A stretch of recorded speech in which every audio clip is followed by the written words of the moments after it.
right into it. 10 questions with a squirting instructor. Hey, yo. How many vaginas would you say you made squirt? Definitely over 1,000 in climbing. Yo, over 1,000 vaginas?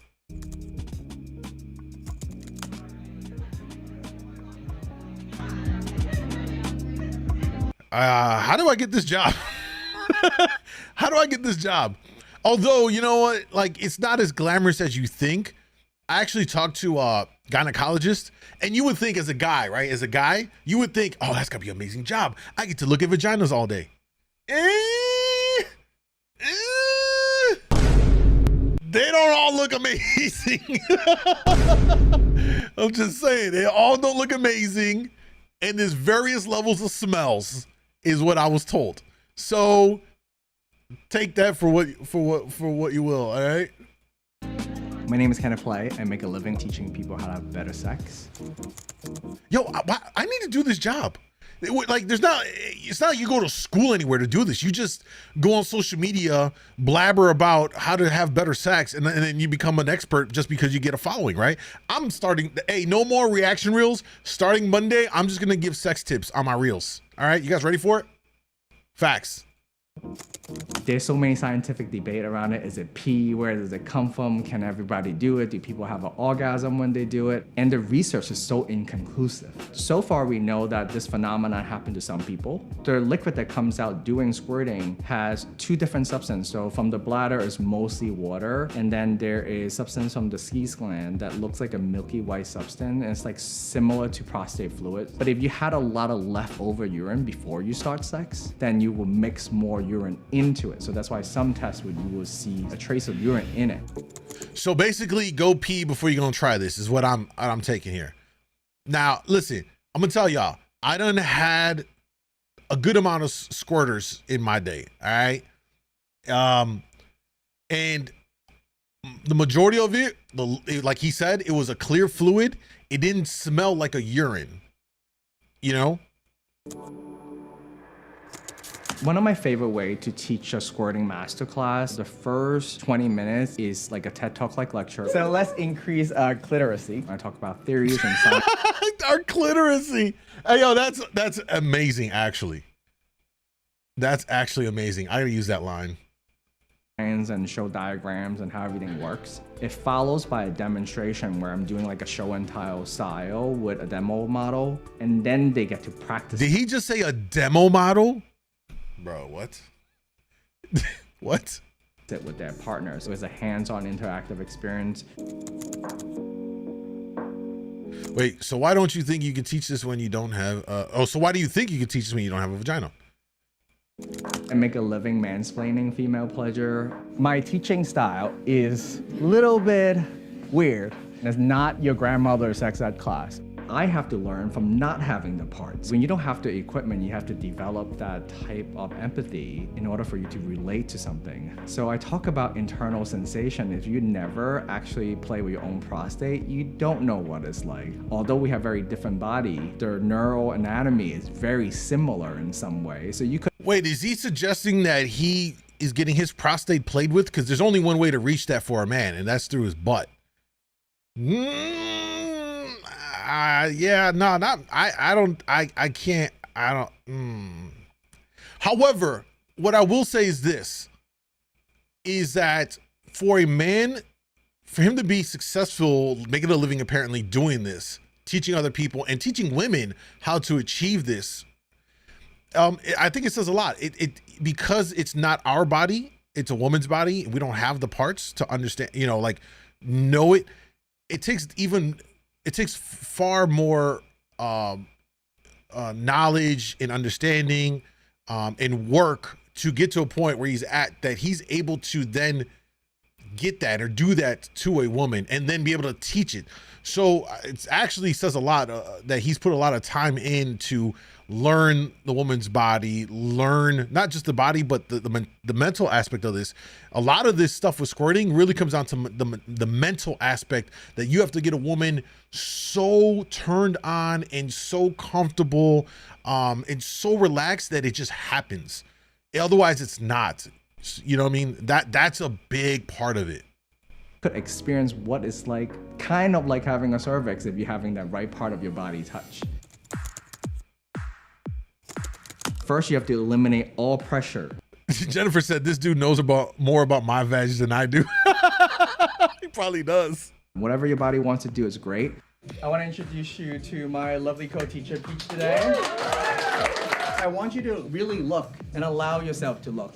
The second part on the giver side is that you have to apply the right amount of pressure to the G-spot, because there's a sensory threshold to how much stimulation you need in order for the body to register that sensation. Most of the time it's not friction-based, it's pressure-based, so I have to calibrate the pressure to be correct. It's true. It's very true.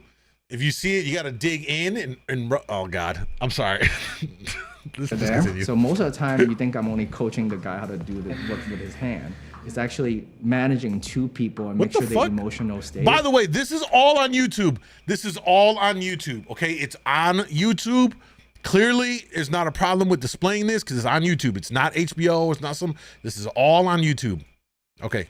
And also make sure the guy is all there. He's not overly focused on how he moves, but I go like, don't worry about your hand too much. Connect with your partner. Things like that is sometimes is more important. The technique is like as easy as learning how to ride a bike. Because I taught fitness for a really long time, I kind of hacked the movement to make it as efficient as possible. So if you could imagine that I'm having someone's legs over my shoulder, so the vulva is right here, I have like really good access to it. Now, so what he's saying is you want to position her pelvic up towards you so you can get into it and you have better access to it.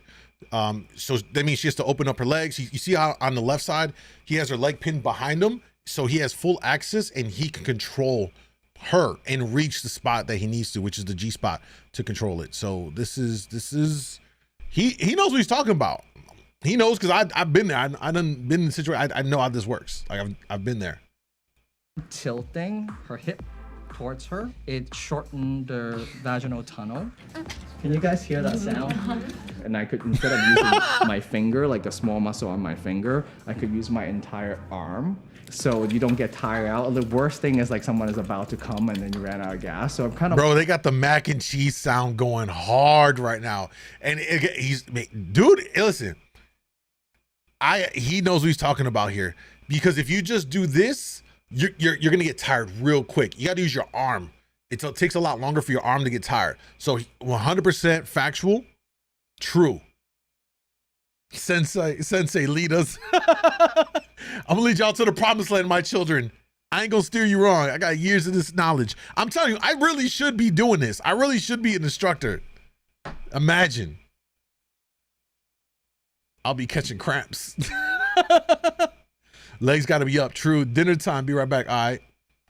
Who's gonna clean up the ballroom at the Marriott after this? They probably got plastic on the floor. Like really hacked it so you don't run out of gas. It's really easy to perform, and you have all the buildup around it. I want you to find a comfortable spot and just kind of lay down for whoever want to receive.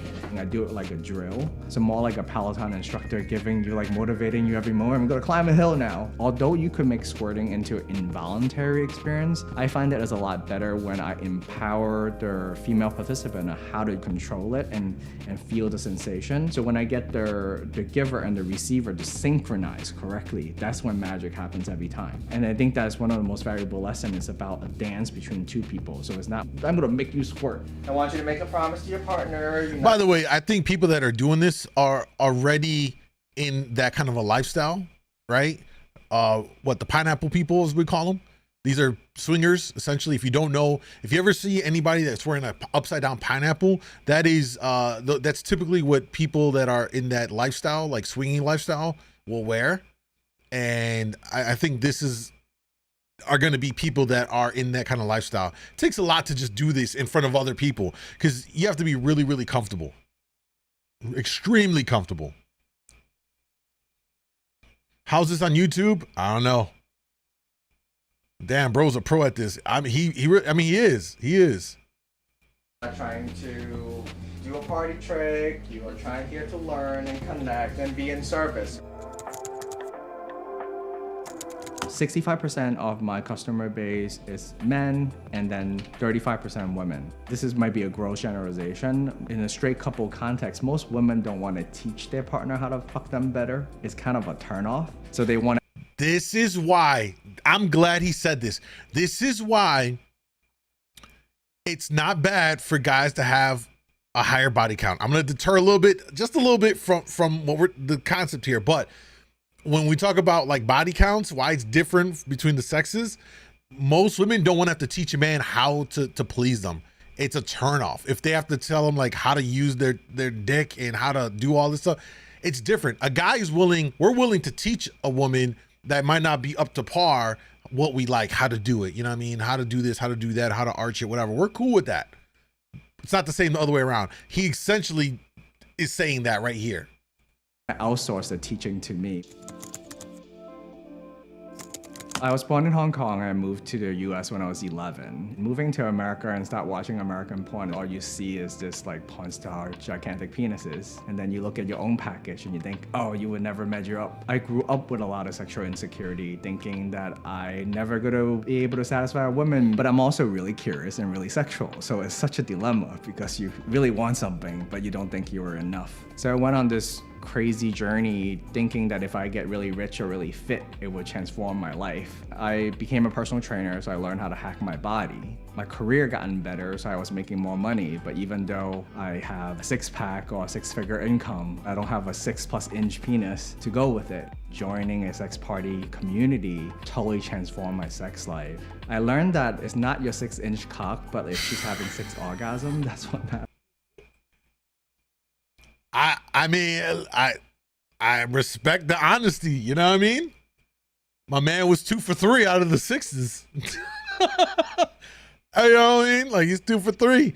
But this really speaks to an important aspect of this, is not everyone is going to have everything, you know, every guy's not going to have everything perfectly checked off on this list of things. So if you don't, you got to make up for it in some other way. So my man just said he don't even got 6 inches. God dang. However, he's clearly making up for it with the other stuff. And women will compromise. So there's a lesson learned in that. There's more. So I just apply everything I learned in the fitness model into sex ed. And like, how do people actually get fit and have a great diet and exercise in my fitness career? And then when it comes to sex, is that what type of science can we apply to actually transform someone's life? Squirting is so overly glorified in the porn industry. I think most people look at it as like fluid coming out. That person must having a great time and orgasm is happening because male ejaculation signify orgasm. So some people have an orgasm while they're squirting and some people don't. Some people feel a lot of shame about it and some people totally loves it and they feel very empowered by it. And we want to tell a better story and go like, here's a diverse view on this sexual phenomenon. I think one of the reasons that I love teaching squirting specifically. Wait, I need to take a moment to put this in the IG chat. Guys, if you're on IG, I don't know how long this stream will go before, I don't know. It's possible that something might happen.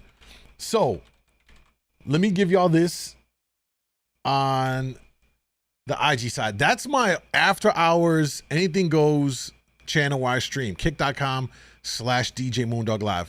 YouTube is my main streaming platform, but even after this, hopefully we don't get in trouble. All right. Make sure you guys follow me on kick.com, djmoondawglive, and on YouTube. You can see down below, DJ Moondawg Live. It's my main streaming platforms. If you fuck with me, come over there. IG, I tend to do it a couple times during the week, but not all the time. So if you don't see me live on IG, I'm going to be live over here. The key lesson is about surrendering and letting go, and that's where really a lot of good receptive sex come from. I love teaching it because it wraps beautiful lessons around how to connect, how to have empathy, how to navigate technique, how those neuroscience work. There's 2 very distinct sexual sensations that people feel. So somatic sensation is what we feel in a clit and the head of the penis is very localized, and the internal sensation require a lot of receptivity, surrendering, allowing your body to feel what it it feels. So I love teaching that duality of mastery that you have to have in order to experience that. I have a really weird sex life now because I'm also a co-founder of Hacienda, which is a sex party community. There's just tons and tons of people all the time. Hey, I need to start. Hey, that's what I should have, instead of doing clubs all my career, DJing clubs, I should have started a sex club and DJ that. That'd be fucking lit. Why did I not think about that any sooner? Y'all know, you know what I'm talking about? That'd be crazy. Don't know if I could separate the sex nerd in me versus my personal enjoyment. It's hard. It's like a chef who really could cook at a restaurant and cooks at home. I learned how to turn it off. I think one of the most difficult things for people is that when they feel they're not normal and they feel sexually broken, like how do you climb out of that? And for people to have hope again, to have the willingness to adopt a growth mindset and realize they could transform their life. And not everybody needs to have like a world record orgasm. The goal is that you could do something about it and you can get better if that's something that matters to you. Learning how it actually works and applying that is really life-changing for a lot of people. 5, 4, 3. This is for educational purposes, guys. Educational purposes.